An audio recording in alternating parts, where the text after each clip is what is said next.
नागपुर में गणेश उत्सव 2025 के मद्देनजर पुलिस ने सुरक्षा इंतजामों का जायजा लिया। नागपुर पुलिस आयुक्त रविंद्र सिंघल ने बताया कि इस साल उत्सव में 8000 पुलिसकर्मी, होमगार्ड और अधिकारी तैनात रहेंगे। उन्होंने यह भी कहा कि 10 दिन तक गणेश उत्सव में किसी तरह की कमी नहीं होगी। पुलिस ने गणेश मंडलों को सुरक्षा, यातायात, आग रोकथाम, ध्वनि सीमा, स्वास्थ्य शिविर, स्वच्छता और सीसीटीवी निगरानी के बारे में भी निर्देश दिए हैं। भक्तों और आयोजकों को पुलिस ने यह सलाह दी है कि वाहनों को निर्धारित पार्किंग में ही खड़ा करें। मंडप में आग, ज्वालाग्रही सामग्री, शराब, असभ्य व्यवहार या कोई गैरकानूनी काम न करे। इन सभी तैयारियों के साथ इस साल का गणेश उत्सव सुरक्षित और व्यवस्थित तरीके से मनाया जाएगा। आमचे जवळपास 8000 लोक जे आहे आमचे खातेपूर नागपूर सिटीमध्ये ते सगळे अधिकारी कर्मचारी त्या वेळेस अलर्ट मध्ये राहणार आहे।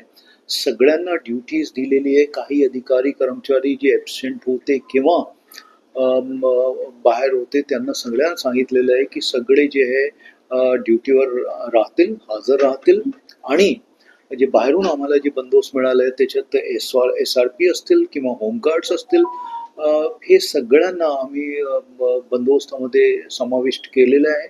आणि हे बंदोबस्त जे आहे जे ज्यावेळेस मूर्ती साठी घेण्यासाठी लोक जातात ती असतील किंवा जे 10 दिवस आहे जे वेगवेगळे मंडळामध्ये प्रोग्राम चालतील किंवा जो शेवटचा दिवस असतो ज्यावेळेस प्रोसेशन असतो विसर्जनच्या त्यावेळेसही आम्ही बंदोबस्तची आखणी त्याप्रमाणे केलेली आहे आणि तो बंदोबस्त आमच्या तयार झालेला तर टप्प्याटप्प्याने जसं जसं होईल ते आपण काढणार आहे। परंतु उद्याचा जसा बंदोबस्त आहे ते आमची तयारी झालेली आहे। आमचे अधिकारी कर्मचारी यांना पॉइंट्स नेमून दिलेले आहेत, ते सगळे तिथे हजर राहतील। बाकी आमचे जे BDD स्टाफ असो, आमचे RCP जी आहे ती असतील किंवा QRT हे सगळे पण तयारीत राहणार आहे आणि सगळ्यांना आम्ही पॉइंट्स नेमण्यात आलेले।